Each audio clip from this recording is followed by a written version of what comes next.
Thousands of people drive down US 41 every single day, completely unaware that just feet away, a forgotten piece of history is slowly slipping back into the earth. This small cemetery holds the founders of a county, but it also hides a tragic secret, one that tells a much more honest story about life on the American frontier. This is Dampier Cemetery, a quiet, oak-shaded patch of land just south of Inverness, Florida. It's easy to miss, a place almost swallowed by time and by the noise of the modern world rushing past it. But beneath these branches, under a tree that may be older than the town itself, lie the stories of Citrus County's earliest settlers. Today we're going to uncover those stories. We'll start with the names carved into stone, but we're not stopping there, because the most important stories in this cemetery were never written down at all.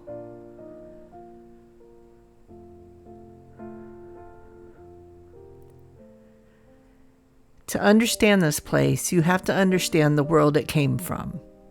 This part of Florida was settled in the years after the Civil War, during Reconstruction, when families from Georgia and the Carolinas pushed south in search of land, opportunity, and a fresh start. They weren't just moving, they were stepping into wilderness. And here we find one of the families who helped shape everything that followed. William T. Dampier, born in 1847, died in 1925.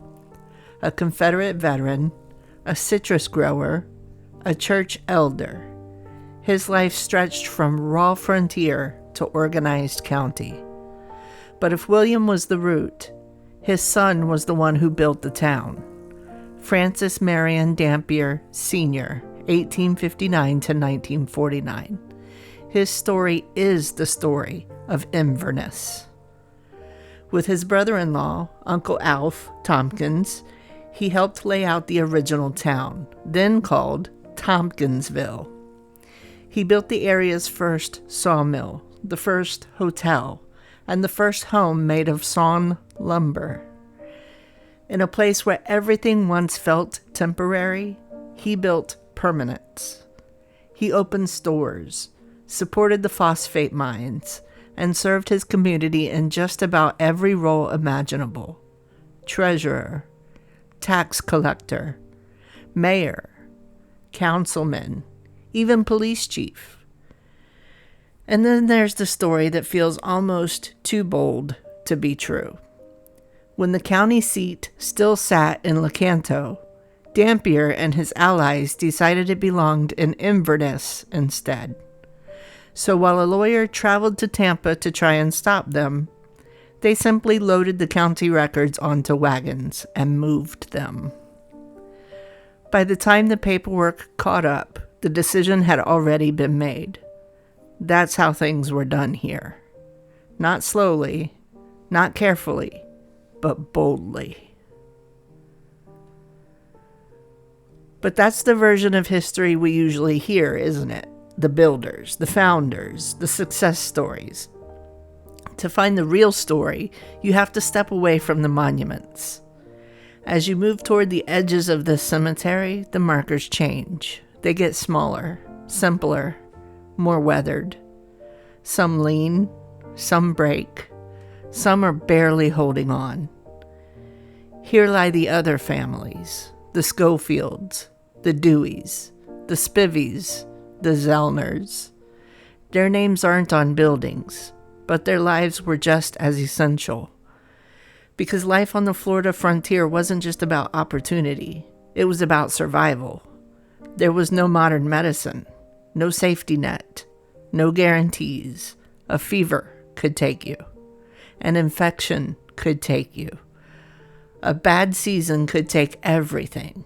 For every person who built something lasting, there were dozens just trying to make it through the year. And out here, you can feel that shift. The story becomes quieter, heavier, more human.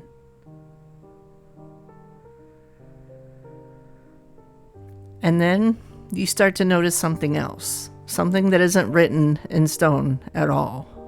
A small grave, Earl G. Dampier, 1927 to 1932, 5 years old. Nearby, more children. Short lives, short stories, carved into stone, but even those graves aren't the full story. Because according to family accounts, there are more, many more, unmarked. In the early 1900s, diseases like diphtheria swept through Florida, and they were especially cruel to children. One descendant put it simply, diphtheria killed more babies than anything in those days. For families already struggling to survive, a headstone wasn't always possible. They buried their children here anyway, with a wooden cross, a field stone, or sometimes nothing at all.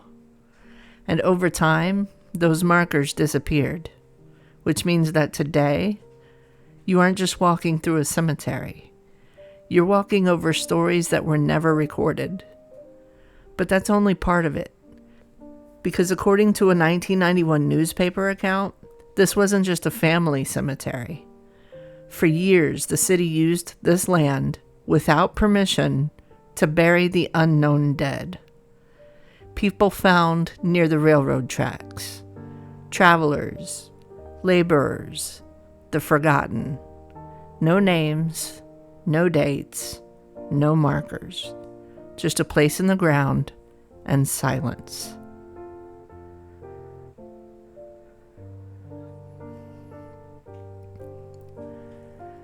So why were they forgotten?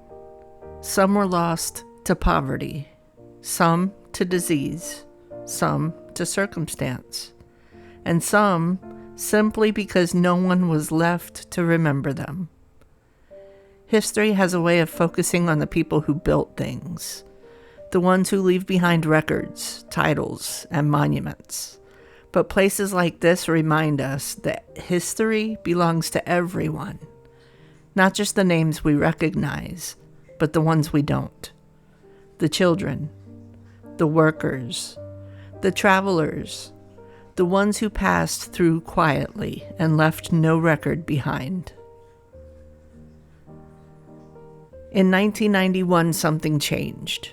About 50 descendants returned here to clean, restore, and remember. They raked leaves, cleared brush, shared stories. For a moment, the silence was broken. There was hope this place might be protected, recognized, preserved. But today, it still sits here, unfenced, just feet from the highway, waiting. Dampier Cemetery is more than a forgotten graveyard. It's a record of a community's beginning, and a reminder of the lives that didn't make it into the history books. It tells the story of founders and families, but also of loss, hardship, and the quiet reality of frontier life. Because history isn't just found in monuments. It's here, in weathered stone, in unmarked ground, and in the silence beneath an old oak tree. We just have to be willing to stop and listen.